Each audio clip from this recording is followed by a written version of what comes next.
नमस्कार, राजधानी एक्सप्रेस देख रहे हैं आप और आपके साथ मैं हूं मोनिका सिंह।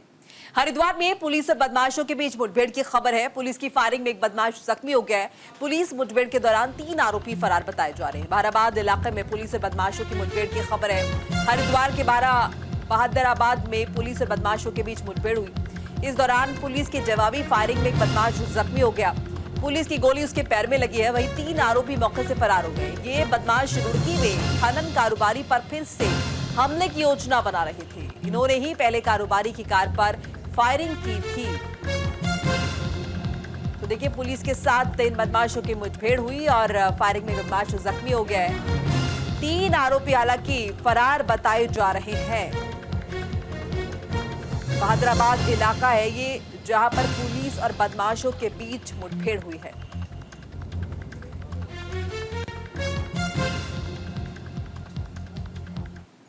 शाम के समय वाहन चेकिंग के दौरान, जैसे डेली हम लोग वाहन चेकिंग करते हैं, उसी में 4 संदिग्ध व्यक्ति जो 2 मोटरसाइकिलों में आते हुए दिखाई दिए थे, जिसे सांतरशाह थाना पुलिस द्वारा रोका गया और उनसे चेकिंग करने का प्रयास किया जा रहा था। तो इस बीच पुलिस से छूटने के बाद ये लोग पुलिस से बचते हुए आगे निकले थे। इस बीच जो है रुड़की थाने की भी फोर्स को और सेंटर से सभी जगह बताया गया, इनकी कॉम्बिंग जब की गई तो कोर कॉलेज के पास में ये एक साइड रास्ते में इनके साथ, पुलिस के साथ मुठभेड़ में एक व्यक्ति घायल हुआ है, जिसका नाम नीतीश है। उसको यहाँ पर लाया भी गया है। लक्सर में खाद्य विभाग की छापेमारी की खबर है। खाने पीने के सामान की जांच, दुकानों से लिए गए हैं सैंपल। लक्सर के कई गांव में खाद्य विभाग का अभियान जारी है। त्योहारों को देखते हुए लक्सर में खाद्य विभाग की टीम ने कई जगह छापेमारी की है। इस दौरान खाद्य सामग्री के सैंपल लिए गए हैं। त्योहारों पर मिलावट को देखते हुए विभाग की टीम ने ये छापेमारी की है। इस दौरान खाद्य विभाग की टीम ने मावे के सैंपल भी लिए हैं। देखिए, त्योहारों का सीजन है, जाहिर तौर पर मिलावटखोर इस वक्त काफी सक्रिय है। हर चीज में मिलावट देखने को मिल रही है। मिठाइयों का जिक्र हो या फिर दूसरे खाद्य सामग्रियों का, और ऐसे में खाद्य विभाग भी काफी सक्रिय नजर आ रहा है, एक्टिव नजर आ रहा है। और इस दौरान कई जगह खाद्य विभाग की टीम ने, लक्सर का हम जिक्र कर रहे हैं, लक्सर में कई जगह छापेमारी जो है वो खाद्य विभाग की टीम द्वारा की गई है।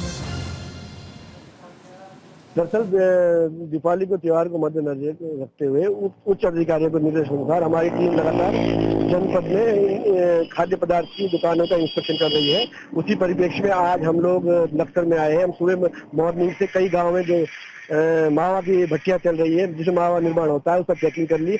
हम लोगों ने 4 सैंपल हमने आज जांच के लिए भेजे हैं और जहाँ 1-2 जगह जहाँ गंदगी पाएगी उनको नोटिस जारी कर दिए। और लक्सर से हमारे साथ हमारे सहयोगी जसवीर सिंह जुड़ चुके हैं, उनका रुख कर लेते हैं। जसवीर, जिस तरह से बताया जा रहा है कि चूंकि त्योहारों का सीजन है और इस वक्त मिलावटखोर काफी सक्रिय रहते हैं, ऐसे में खाद्य विभाग की टीम भी जो एक्टिव नजर आ रही है, कुल कितनी ऐसी जगह है जहां पर छापेमारी की गई है, कार्रवाई की गई है? अगर मैं लक्सर की बात करूं अकेले, तो टीम ने अभी तक 10 जगह पे छापेमारी की है और तकरीबन आधा दर्जन सैंपल लिए हैं। खासतौर पर जो मिठाई के जो सैंपल है वो लिए गए हैं और जो जिन चीजों से मिठाई बनाई जाती है, खासकर दूध, मावा या फिर अन्य यानी कि देसी घी, तो इनके सैंपल लेना जरूरी भी है। और आपने देखा भी होगा कि दिवाली पर सबसे ज्यादा मिलावटखोरी ज्यादा होती है, मिलावटखोर सक्रिय हो जाते हैं। तो ऐसे में प्रशासन गंभीर भी है और पहले से शिकायतें भी मिल रही थी, खासकर देहात क्षेत्र में जो लोग मावे की भट्टी लगा करके मावा बनाते बड़ी तादाद में और फिर उसमें मिलावटखोरी होती है। तो कहीं ना कहीं दिवाली पर, चूंकि दिवाली मिठाई का त्योहार है, तो ऐसे में बड़ी मात्रा में मिठाई बनी जाती है, सप्लाई होती है, तो उसे रोकने के लिए ये कदम उठाए गए हैं और अभी ये अभियान जारी है। जो जिला खाद्य सुरक्षा अधिकारी है महिमानंद जोशी, उन्होंने साफ तौर पर कहा भी है कि जिला अधिकारी के निर्देश हैं, वो पूरे जनपद में एक अभियान चलाए हुए हैं। कल लक्सर में था, सुल्तानपुर और के आसपास के इलाके यानी कि देहात क्षेत्र में ज्यादा फोकस है, क्योंकि शहरों पर अधिकारियों की नजर रहती है। देहात क्षेत्र में कभी कभार ही कोई छापेमारी होती है, तो इस बार देहात क्षेत्र में ज्यादा फोकस है, जहां बड़ी मात्रा में यानी बड़ी क्वांटिटी में मावा खोया बना जाता है, जो कहीं ना कहीं दिवाली पर मिठाइयों में काम आता है। तो उसे रोकने के लिए ये जरूरी कदम खाद्य विभाग द्वारा उठा गया है और अभी अभियान लगातार जारी है। बिल्कुल जसवीर, आपसे हम ये भी जानना चाहेंगे, जैसे कि आपने जिक्र किया कि लगातार सैंपल लिए जा रहे हैं, तो ऐसे में क्या कुछ चिन्हित भी हुए हैं दुकानदार जहां पर वाकई में मिलावट देखने को मिली है, उनके खिलाफ कार्रवाई भी की जा रही है? बिल्कुल, आपने सही सवाल पूछा। ऐसे कई इन्होंने ठिकाने चिन्हित किए, हालांकि कुछ ठिकानों को गोपनीय रखा गया, सैंपल ले लिए गए हैं, क्योंकि अधिकारियों का कहना है कि सैंपल की जांच होने के बाद ही स्थिति क्लियर हो पाएगी। यदि मान लिया सैंपल फेल हो जाते हैं यानी उसमें मिलावटखोरी पाई जाती है तो फिर उसके बाद विधिवत कार्रवाई यानी एक मुकदमा दर्ज होता है के खिलाफ उसके जो संबंधित संस्थान का मालिक है उसे जेल तक की भी यानी जुर्माने के साथ साथ में जेल भी हो सकती है। ये प्रावधान भी रखा गया है और अभी ये तकरीबन एक हफ्ता यानी जब तक दिवाली का त्योहार रहेगा तब तक ये छापेमारी अभियान और चिन्हीकरण के साथ साथ में सैंपलिंग का काम जारी रहेगा, ताकि हर सूरत में यानी कि एक तरह से कहा जाए तो जो दूसरे क्षेत्रों से बॉर्डर से जो मावा, दूध, पनीर या फिर उससे जुड़ी चीजें जो कहीं ना कहीं मिठाई में इस्तेमाल की जाती है या फिर खाद्य सामग्री और भी हैं जो घरों में इस्तेमाल होती है, वो चाहे मसाले क्यों ना हो, तो उन पर भी कहीं ना कहीं निगाह है। चौकस निगाह के साथ में विभाग काम कर रहा है और पिछले दिनों तकरीबन 1 दर्जन छापेमारी की गई थी पूरे जनपद में, जिसमें से कुछ सैंपल भेजे गए थे, उनके रिजल्ट अभी आए नहीं है। अब जो दिवाली पर छापेमारी होगी उसके रिजल्ट भले अगले महीने या कुछ दिनों बाद आए, कार्रवाई इस पर भी होगी, ये दावा विभाग का है। बिल्कुल, देखिए जसवीर, ये तो मुमकिन नहीं कि हर एक पर्टिकुलर दुकान पर जाकर जो है रेड डाली जाए, छापेमारी की जाए, लेकिन क्या कुछ ऐसा भी अभियान चलाया गया जिससे ये जो न्यूज स्प्रेड हो पाए और सभी दुकानदार जो है वो एक्टिव रहे, कहीं ना कहीं शक में कहे, कुछ भी कहे कि अचानक हो सकता है कि यहाँ पर भी रेड हो जाए और अगर हमने गलती की है, चूक की है, मिलावट की है तो हम पर कड़ी कार्रवाई हो सकती है। बिल्कुल सही बात है, ये खौफ तो जरूरी है, क्योंकि मिलावटखोरों में यदि खौफ नहीं होगा विभाग का, प्रशासन का, खाद्य सुरक्षा विभाग का, तो फिर कोई फायदा नहीं है विभाग के होने का। तो इसीलिए छापेमारी की जा रही है और छापेमारी बड़े संस्थानों पर जहां बल्क मात्रा में यानी कि बड़ी क्वांटिटी में ये सामान तैयार होते हैं, खाद्य सामग्री खासकर मिठाई बनाई जाती है और वो दूसरे क्षेत्रों में सप्लाई होती है स्थानीय स्तर पर भी। और दूध का ज्यादा कारोबार जहां जहां है, या मावे की भट्टियां, यानी एक तरह से ये देखा जाए कि मिनी फैक्ट्री के रूप में जो मावे का काम होता है उन पर इनकी निगाह ज्यादा है और वहीं ज्यादातर सैंपलिंग की जा रही, ताकि उन्हें देखकर जिस तरह से न्यूज में ये सब चीजें आ रही हैं, आज न्यूज इंडिया ने ये पूरा मामला दिखाया भी है, इससे पहले भी कई बार छापेमारी का जिक्र किया गया या उसके बारे में जानकारी दी गई, तो कहीं ना कहीं खौफ होना जरूरी है। यही प्रशासन का मकसद है कि किसी भी सूरत में मिलावटखोरी पर अंकुश लगे और लोगों को इस त्योहार पर साफ सुथरी, स्वच्छ यानी एक तरह से जो बिना मिलावट की जो सामान है, वो चाहे मिठाई हो या खाद्य सामग्री, वो मिल सके। जी निश्चित तौर पर शुक्रिया जसवीर सिंह, तमाम बातचीत जानकारी के लिए आपका। तो त्योहारों पर हल्द्वानी पुलिस भी अलर्ट नजर आ रही है। भीड़भाड़ वाले बाजारों में पुलिस की गश्त हो रही है। बाजारों में पुलिस का ऑपरेशन चल रहा है। सैनिटाइज संदिग्ध गतिविधियों पर पुलिस की पैनी निगाह जो है वो देखी जा रही है। त्योहारों को देखते हुए बाजारों में खरीदारों की भीड़ उमड़ रही है और इसी भीड़ का फायदा उठाकर कुछ संदिग्ध लोग जो है बाजार में लोगों का सामान चोरी कर रहे हैं। वहीं कई ऐसे दुकानदार, रेहड़ी ठेली वाले भी बाजारों में मौजूद है जिनका कोई सत्यापन नहीं किया गया। इसी को लेकर पुलिस ने ऑपरेशन सैनिटाइज चलाया है। इस दौरान पुलिस ने संदिग्ध लोगों को हिरासत में लिया है। करीब 81 चालान भी इस दौरान किए गए हैं। देखिए जाहिर है त्योहार का मौसम है, दिवाली जो कि सबसे बड़ा त्योहार माना जाता है, इस दौरान बाजारों में चकाचौंध तो देखने को मिल ही रही है, साथ साथ भीड़ भी है। ऐसे में पुलिस भी लगातार गश्त कर रही है, ऑपरेशन चलाए हुए। ऑपरेशन सैनिटाइज के मद्देनजर संदिग्ध गतिविधियों पर पुलिस की पैनी निगाह है। ऐसे में किसी भी अप्रिय घटना को होने से रोका जा सकता है। हल्द्वानी पुलिस जो है वो अलर्ट पर नजर आ रही है। भीड़ भाड़ वाले बाजारों पर पुलिस की गश्त लगातार हो रही है और ऐसे लोगों पर खास तौर से निगाह रखी जा रही है जो कि किसी भी तरह से अगर हम कहें शरारती तत्व है, जब जिनका मकसद ये है कि कहीं ना कहीं माहौल खराब करना। किसी भी तरह की संदिग्ध गतिविधि होने पर पुलिस यहाँ पर चौकस है किसी भी अप्रिय घटना को रोकने के लिए।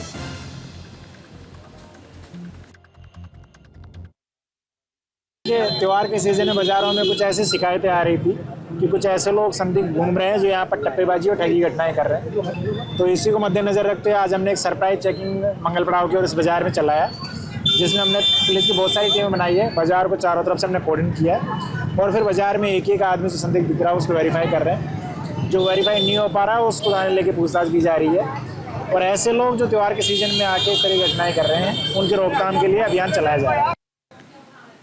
और इस बीच ऋषिकेश से बड़ी खबर आपको बता दें, आम के पेड़ों की कटाई का मामला सामने आया है। डीएम ने जांच समिति का गठन किया है। शांतिनगर गांव में 96 आम के पेड़ों को काटा गया है। ऋषिकेश के शांतिनगर गांव में आम के पेड़ों की कटाई मामले में संयुक्त जांच समिति जांच करेगी। हाल ही में शांतिनगर गांव में दशकों पुराने करीब 96 आम के पेड़ों को काटा गया था। वहीं इस घटना के बाद वन विभाग पर भी कई सवाल उठे। इस मामले में विभाग की टीम ने 42 तस्करों को पकड़ा था, लेकिन बाद में उन्हें छोड़ दिया गया, जिसके बाद सवाल गहराने लगे हैं। अब डीएम ने इस पूरे मामले में जांच को आगे बढ़ाते हुए समिति का गठन कर दिया है।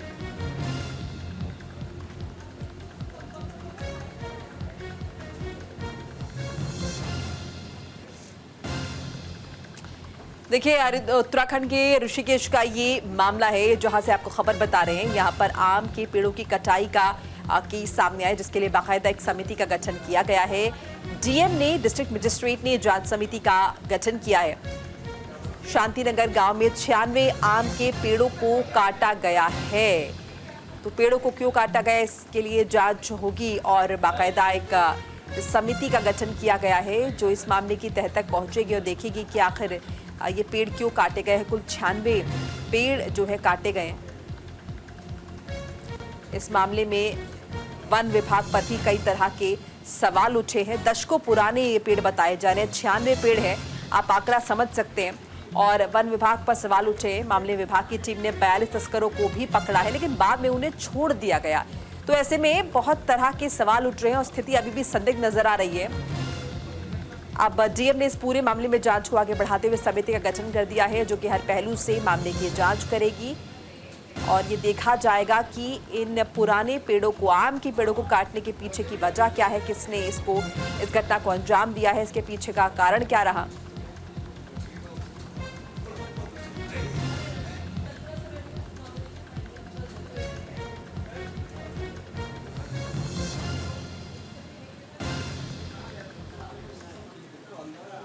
और इस बीच देखिए, हरिद्वार में गंगा की सफाई का मामला सामने आया है। कांग्रेस ने सफाई अभियान पर सवाल उठाए हैं। सिटी मजिस्ट्रेट ऑफिस का घेराव किया गया है। सफाई के नाम पर बजट में धांधली का आरोप लगाया। धर्मनगरी हरिद्वार में इन दिनों गंगा जो है वहां पर साफ सफाई का मामला उठा हुआ है। इस दौरान गंगा की सफाई में भ्रष्टाचार का आरोप लगाते हुए पूर्व मेयर अनीता शर्मा के नेतृत्व में कांग्रेस कार्यकर्ताओं ने सिटी मजिस्ट्रेट कार्यालय पर धरना प्रदर्शन किया। इस दौरान मेयर ने सिटी मजिस्ट्रेट को ज्ञापन भी सौंपा है। उन्होंने आरोप लगाया कि गंगा में सफाई अभियान के नाम पर पैसों का बंदरबाट हो रहा है। कांग्रेस कार्यकर्ताओं ने गंगा किनारे खुद भी सफाई अभियान चलाया। सफाई अभियान के मामले पर सवाल उठाए हैं। सिटी मजिस्ट्रेट ऑफिस का घेराव किया गया है। सवाल दागे गए हैं कि आखिर गंगा सफाई के नाम पर इतना लंबा चौड़ा बजट रखा गया, लेकिन बावजूद इसके अभी भी गंगा उतनी साफ क्यों नहीं, उतनी स्वच्छ क्यों नहीं है, जबकि इसे धर्म से जोड़ा जाता है, पूजा होती है इसकी जगह पर। ऐसे में तमाम तरह के सवाल हैं। मेयर ने सिटी मजिस्ट्रेट को ज्ञापन भी सौंपा है और आरोप लगाया गया है कि गंगा में सफाई अभियान के नाम पर पैसों की बंदरबाट हुई है, भ्रष्टाचार हुआ है। इस बीच देखिए, कांग्रेस कार्यकर्ताओं ने सिटी मजिस्ट्रेट का घेराव भी किया है, धरना प्रदर्शन किया है कार्यालय पर। पौड़ी या कोई भी गंगा मैया है यहाँ पे, राजघाट, सती घाट, शीतला माता, पवित्र स्थान है ये सब। और यहाँ गंगा जी में इतने कपड़े हैं, आप देख ही रहे हो, आप तो रोज ही देख रहे हो यहाँ पे जिस तरह से ये गंगा जी में कपड़े हैं। पहले तो मैं जनता से भी अपील करूँगी कि कोई गंगा जी में पन्नी तक ना डाले, क्योंकि गंगा हमारी सबकी माँ है, उन्हीं की बदौलत हमारी सबकी रोजी रोटी भी चल रही है। तो मैं कहूँगी कि साफ रहनी चाहिए गंगा जी। और आप देख रहे हो कि लाखों करोड़ों आदमी यहाँ पे आता भी है गंगा स्नान के लिए, सबकी आस्था जुड़ी भी है गंगा जी से। तो जल्द से जल्द हमारी गंगा माँ को साफ रखना चाहिए और मैंने इसलिए इनको सिटी मजिस्ट्रेट को ज्ञापन भी दिया है। गंगा जी की सफाई के नाम पे हम लगभग 15-20 दिन से हमारा सफाई अभियान चल रहा है और जैसे शहर में चलता था तो इस बार मैंने कहा कि गंगा जी के किनारे या घाट पे चलाएं हम। तो 15-20 दिन से चल रहा है। गंगा बंदी तो अभी जो है हुई है दशहरे से ही, तो लेकिन हम देख रहे हैं कि जो है मतलब गंगा जी की सफाई नहीं हो रही। गंगा जी के लिए आज भी हमने कोशिश करके अपने बड़े अखाड़े से और निर्मल पंचायती अखाड़े से, दोनों अखाड़ों से निवेदन किया था, तो उन्होंने भी आज 40-40 छात्र जो है राजघाट पे और सती घाट पे लगाए हैं। हरिद्वार के रोशनाबाद में आपदा प्रबंधन विभाग की बैठक हुई है। बैठक में सामाजिक न्याय एवं अधिकारिता मंत्रालय की सेंट्रल मॉनिटरिंग कमेटी के सदस्य भगवत प्रसाद रहे। इस दौरान उन्होंने मैनुअल स्कैवेंजर्स एक्ट पर चर्चा की है और अधिकारियों को निर्देश दिए हैं कि वो इस एक्ट का पूरा अध्ययन करें और लोगों तक पहुंचाएं। भगवत प्रसाद मकवाना ने कहा कि सेप्टिक टैंक की सफाई के दौरान होने वाली मौत और हादसों में मुआवजे की राशि को 10 लाख से बढ़ाकर 30 लाख रुपए कर दिया गया है। ये फैसला सरकार ने सुरक्षा को और मजबूत करने के लिए लिया है।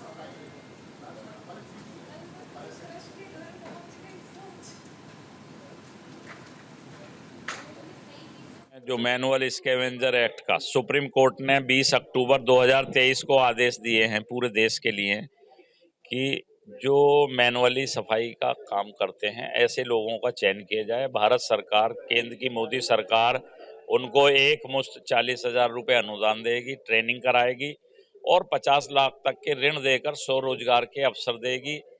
उनके शिक्षित बच्चों के लिए 10 लाख तक का ऋण जो है भारत में हायर एजुकेशन के लिए, और भारत से बाहर भी 20 लाख तक का ऋण जो है दिए जाने का मोदी सरकार सराहनीय कार्य कर रही है। और मैं हरिद्वार में गंगा दीपोत्सव की तैयारियां तेज है। दीपोत्सव को भव्य बनाने में प्रशासन जुटा हुआ है। लाखों दियों से जगमग होंगे गंगा के तमाम घाट। दीपोत्सव को लेकर अधिकारियों की मीटिंग हो रही है। 11 नवंबर को होगा भव्य दीपोत्सव कार्यक्रम। उत्तराखंड स्थापना दिवस के मौके पर हरिद्वार में एक हफ्ते तक कई कार्यक्रम होंगे। इसी कड़ी में 11 नवंबर को गंगा किनारे भव्य दीपोत्सव कार्यक्रम भी किया जाएगा, जिसके लिए जोर शोर से तैयारियां चल रही हैं। प्रशासनिक टीम की मीटिंग हुई है। कमिश्नर विनय गढ़वाल की अध्यक्षता में हुई इस मीटिंग में कार्यक्रम के रोडमैप पर चर्चा हुई है। दीपोत्सव में गंगा घाट लाखों दियों से जगमगाएंगे। प्रशासन इस कार्यक्रम को भव्य बनाने में कोई कोर कसर नहीं छोड़ रहा है। तो देखिए, भव्य दिव्य दीपोत्सव जो है वो हरिद्वार में होना है। तमाम जो गंगा के घाट है उन्हें सजाया जाएगा, दिए यहाँ पर प्रज्वलित किए जाएंगे। इसे लेकर अधिकारियों की मीटिंग है। 11 नवंबर को भव्य दीपोत्सव कार्यक्रम होना है। एक हफ्ते तक तमाम जो कार्यक्रम है यहाँ पर आयोजित किए जाएंगे। उत्तराखंड स्थापना दिवस के इस मौके को सेलिब्रेट किया जाएगा और जितना ज़्यादा मुमकिन है इसे भव्य बनाने की कोशिश की जाएगी। प्रशासन इसके मद्देनजर तमाम तरह की तैयारियों में जुटा हुआ है। बैठकें हो रही हैं, मीटिंग्स हो रही हैं, जहां पर इसे लेकर तमाम विचार विमर्श भी हो रहे हैं। 11 नवंबर का दिन है जब भव्य दीपोत्सव कार्यक्रम का आयोजन किया जाएगा। गंगा दीपोत्सव की तैयारियां काफी तेज है। इसके लिए तमाम तरह के इंतजाम जो है वो किए जा रहे हैं।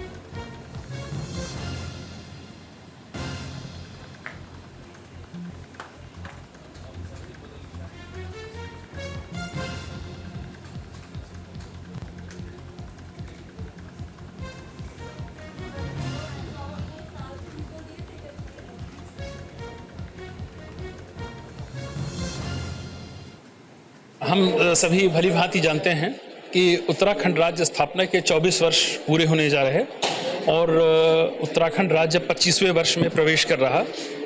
तो इस बार माननीय मुख्यमंत्री जी का बड़ा ही स्पष्ट निर्देश था कि ये जो हमारा उत्तराखंड राज्य स्थापना का जो महोत्सव है वो पूरे एक सप्ताह कार्यक्रम चलेगा और उसी कड़ी में हरिद्वार में 11 नवंबर को एक गंगा दीपोत्सव कार्यक्रम का आयोजन किया जाएगा, जिसमें बड़े पैमाने पर हमारे जितने भी घाट हैं उनको सब दीप से प्रज्वलित किया जाएगा।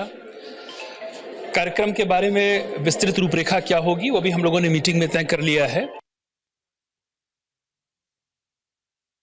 कि आगामी 11 नवंबर को हरिद्वार में भव्य गंगा दीपोत्सव का कार्यक्रम किया जा रहा है, जिसमें हरिद्वार के जो सभी घाट हैं वो दियों से प्रकाशमान होंगे और एक साथ लाखों दिए हरिद्वार में प्रज्वलित किए जाएंगे। माँ गंगा की आराधना की जाएगी और साथ ही साथ हर की पौड़ी के मालवीय द्वीप पर एक भव्य भजन संध्या का भी आयोजन किया जाएगा और प्रशासन, सभी सामाजिक संस्थाएं, सिडकुल और जो भी हरिद्वार के शहरवासी हैं वो इस भव्य आयोजन में शामिल होंगे और इसको एक भव्य आयोजन हमारे बनाने का एक उद्देश्य है और सब आपस में सहयोग करके पूरी टीम अप करके इस कार्यक्रम का आयोजन किया जा रहा है। विकासनगर में जन संघर्ष मोर्चा के अध्यक्ष रघुनाथ सिंह नेगी ने विधानसभा अध्यक्ष रितु खंडूरी से इस्तीफे की मांग की है। उन्होंने प्रेस कॉन्फ्रेंस करते हुए रितु खंडूरी पर हमला बोला है। रघुनाथ सिंह नेगी ने कानपुर से निर्दलीय विधायक उमेश कुमार के दल बदल मामले में स्पीकर की चुप्पी पर सवाल उठाए हैं। उन्होंने कहा 2.5 साल से मामला लंबित है। नियम कायदे कानून को ताक पर रखकर उमेश कुमार को बचाने का काम किया जा रहा है।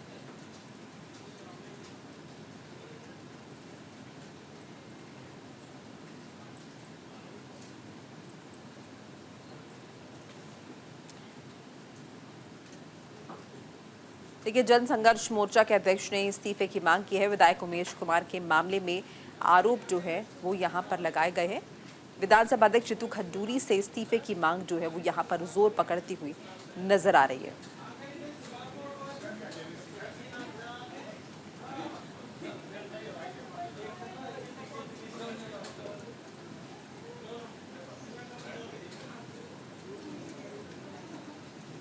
लक्सर में अवैध अतिक्रमण पर बड़ी कार्रवाई देखने को मिली है। रेत खनन सामग्री स्टॉक का निरीक्षण किया गया है। 8 से ज्यादा स्टॉक पर एक्शन लिया गया है।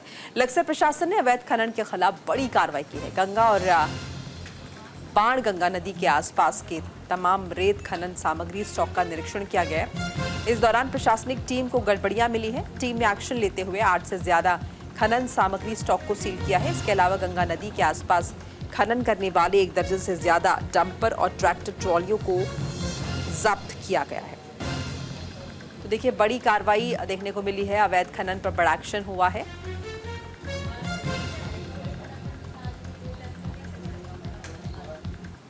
सूचना मिली थी कि गंगा जी में पंखे जल रहे हैं।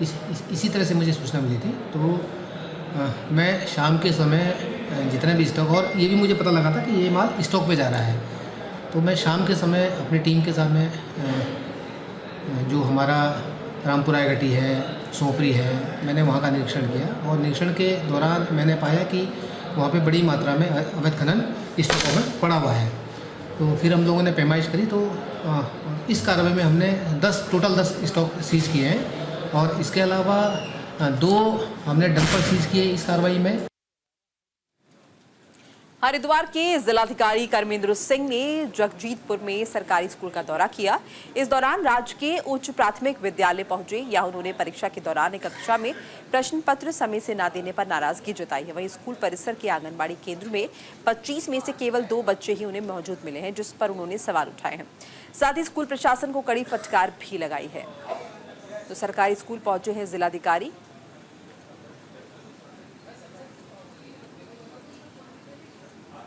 और इसी के साथ ही इस बुलेटिन में फिलहाल इतना ही। नमस्कार।